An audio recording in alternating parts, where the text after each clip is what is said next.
खूप महत्त्वाच्या टॉपिकवरती हात घातला आहे आज. जेन जी और जेन झेड, आपण त्यांना जनरेशन झेड, जेन जी असं बोलतो. कोण आहेत जेन जी? 1997 ते 2012, 1997 टू 2012मध्ये ज्यांचा जन्म झाला ते जेन जी, त्यांना जेन जी बोललं जातं. सो सध्या 12 ते 27 ज्यांचं एज आहे ते येतात जेन जीमध्ये. तर ह्या जेन जी जनरेशनचा काय इम्पॅक्ट पडेल आय टीमध्ये, त्यांचे पॉईंट ऑफ व्ह्यू काय आहे, त्यांचे विचार काय आहेत, आपण त्याला बोलू शकतो की यार उमेद किंवा निराशा, ह्या दोन्हीपैकी हे आय टीला आपलं काय देऊ शकतील आणि फ्युचर ऑफ आय टी ह्यांच्यात कसं आहे, ह्यांच्या पॉईंट ऑफ व्ह्यूने कसं आहे. सो आज आपण इन डिटेलमध्ये डिस्कस करणार आहोत. सो तुम्ही कोणत्या कॅटेगरीमध्ये आता किंवा कुठं आहात किंवा आपण कुठं आहोत हे पण मी इन डिटेलमध्ये बघणार आहोत. सो व्हिडिओ लास्टपर्यंत बघा आणि चॅनलवरती सबस्क्राईब नसेल केलं तर चॅनलला सबस्क्राईब करायला विसरू नका. आपण असेच आय टी रिलेटेड व्हिडिओज घेऊन येत असतो. सो आपल्या चॅनलवरती खूप सारे freshers to experience videos already upload आहेत आणि पॉडकास्ट पण आहेत. सो तुम्ही एकदा गो थ्रू करा आणि बघा. काही फीडबॅक असेल, काही कमेंट्स असतील तर मला नक्कीच कमेंटमध्ये तुम्ही सांगू शकता. So let start. Gen Z तर हे काय माहिती का ना, ह्यांनी खूप लवकर किंवा खूप फास्ट एक वर्ल्डला, आपल्या दुनियाला चेंज होताना बघितलं आहे. म्हणजे कसं की यार हे स्मार्टफोन, इंटरनेट, सोशल मीडिया हे ह्यांच्याशिवाय ह्यांचा म्हणजे दिवसच जाणार नाही. आणि स्पेशली त्यांना वायफाय बेबीज बोललं जातं. ओके. सो सगळ्यात मेन आपण बघूयात की पाठीमागे जे जेन जीच्या आधी पण कुठले जनरेशन होते ते पण आपण एकदा डिस्कस करूयात. सायलेंट जनरेशन 1928 टू 1945, ते फक्त सर्वायवलसाठी बघत होते आणि सोसायटी रिबिल्ड करण्यासाठी ते धडपडत होते. त्यानंतर येत आहे बेबी बूमर्स 1946 टू 1964, आणि त्यांचा जो फोकस होता तो होता प्रोफेशनल आणि पर्सनल ग्रोथवरती. आणि तेव्हा नुकतंच टेक्नॉलॉजी स्टार्ट झाली होती, इनिशियल लेवल होता, बट टेक्नॉलॉजीवरती ते डिपेंड नव्हते. ओके. त्यानंतर येते जनरेशन एक्स 1965 टू 1980. त्यावेळेस नुकतंच टेक्नॉलॉजी जी होती ती राईज होताना, जे टेक्नॉलॉजी म्हणजे त्यावेळेस टेक्नॉलॉजी ग्रो होताना त्या लोकांनी बघितलं. त्यानंतर आहे मिलेनियल्स 1981 टू 1996. त्या फर्स्ट जनरेशन असेल की तेव्हा त्यांनी इंटरनेट एक्सपोजर बघितलं आणि क्लायमेट चेंज होताना खूप जास्त रॅपिडली क्लायमेट पण त्यावेळेस चेंज झालं, त्या लोकांनी ते बघितलं. आणि इंटरनेट नुकतंच स्टार्ट झालं होतं आणि त्यांनी एक्सपोजर इंटरनेटचं बघितलं. आणि त्यानंतर इथं जेन जी 1997 टू 2012. तर हे जनरेशन आता जे आहे, मी जसं ऑलरेडी बोललो 12 टू 27 इयर्सचे जे आहेत ते येतात जेन जीमध्ये. तर ह्यांनी जे सगळ्यात जास्त इम्पॉर्टंट, ह्यांनी जी वर्ल्ड आहे किंवा जे आपण बोलतो की त्यांनी खूप रॅपिडली चेंज होताना बघितलं. स्मार्टफोनबरोबरच ह्यांचा जो काही जन्म आहे तो झालेला आहे. विदाऊट स्मार्टफोन किंवा सोशल मीडिया हे जगू शकत नाही अशी स्थिती झाली सध्या. आणि टेक्नॉलॉजी वाईज जर बघितलं ना तर टेक्नॉलॉजी खूप जास्त, आत्ताचं जनरेशन बघा तुम्ही, फ्रेशर्स लोक बघा किंवा काय, ते खूप स्ट्रॉंग आहेत, खूप लवकर ॲडॅप्ट करता आणि काही गोष्टी खूप ओपनली बोलता.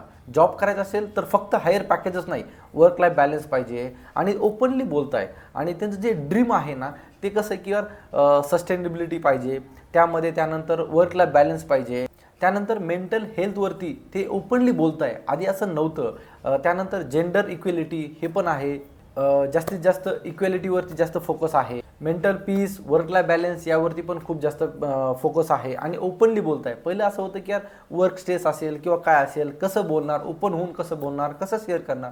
आत्ता खूप जनरेशन आहे, बट ही जनरेशन एवढं ओपनली आहे, एवढं आहे, जेवढं मी पॉझिटिव्ह सांगतो तेवढं पॉझिटिव्ह आहे का, मग त्याचे निगेटिव्ह पण आहेत.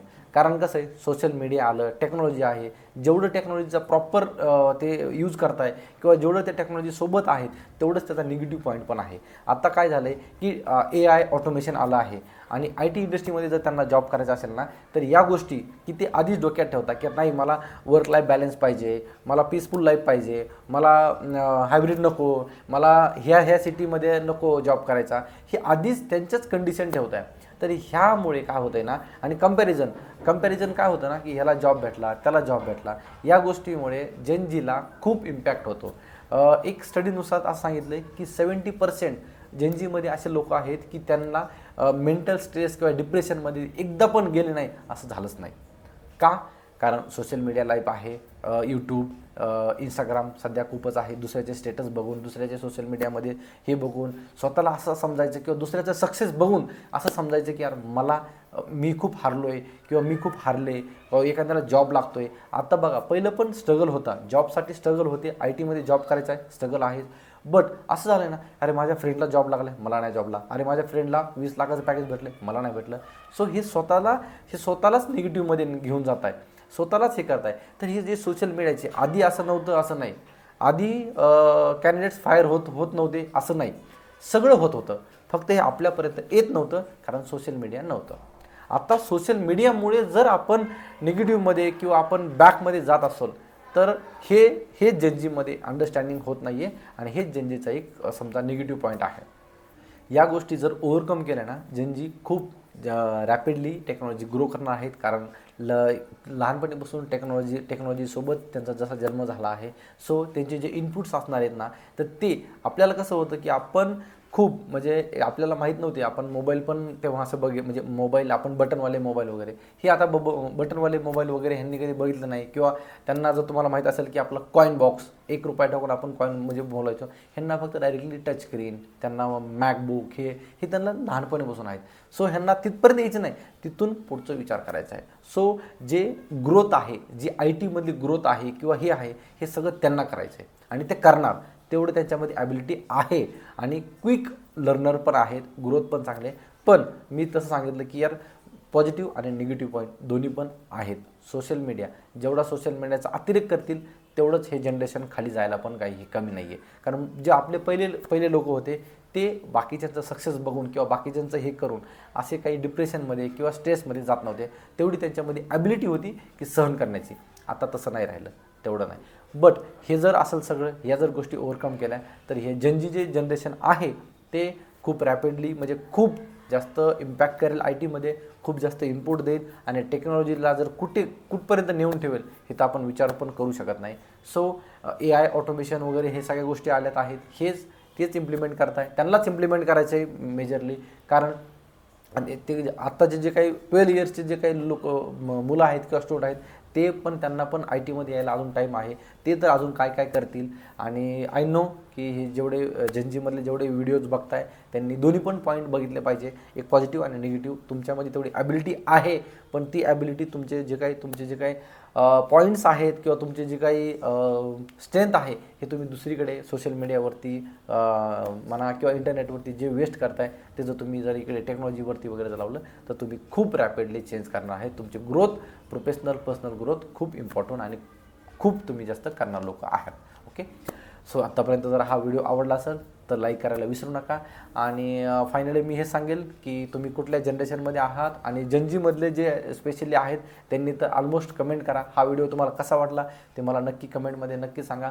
आणि येस, आपले बाकीचे पण जे व्हिडिओज आहेत ते पण व्हिडिओज बघा. मित्राबरोबर पण तुमचा हा व्हिडिओ शेअर करा. व्हिडिओ आवडला असेल तर लाईक करायला विसरू नका. चॅनलवरती नवीन असाल तर सबस्क्राईब करायला विसरू नका. Thank you for watching. Till then, bye bye.